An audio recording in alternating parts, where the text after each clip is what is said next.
এখন আমরা দেখবো হচ্ছে গিয়ে বন্দিদের জীবন, বন্দিরা কীভাবে জীবন কাটাতো আর কি। চলো সামনে ঝাড়ু দিয়ে উদ্বোধন, চান ছেড়ে গিয়ে কাপড় কাটছে, এরকমভাবে তাদের ঘুমিয়ে উঠেছে, এরকমভাবে জীবন কাটাতো বন্দি। এখানে চারিদিকে দরজা ফরজা বন্দি। ও মাইকের আওয়াজ হলো, ভয় লাগলো। আচ্ছা 4 নম্বর ভাবছে কেনই বা ভুল করলাম, ভাবছে, অনুতপ্ত করছে। মানে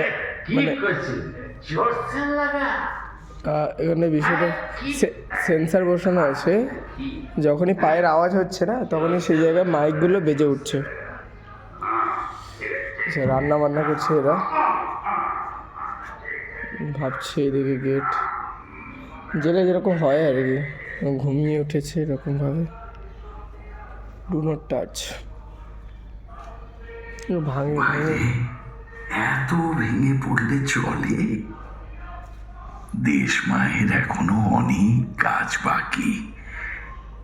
মুখ তোল, তোল, চোখ মুছ। এখানে কোনো স্পিকার আছে নাকি? আমাদেরকে পারতেই হবে। এটা যে টয়লেট হয়তো, বাথরুম। চলো বেরিয়ে যাই এখানে।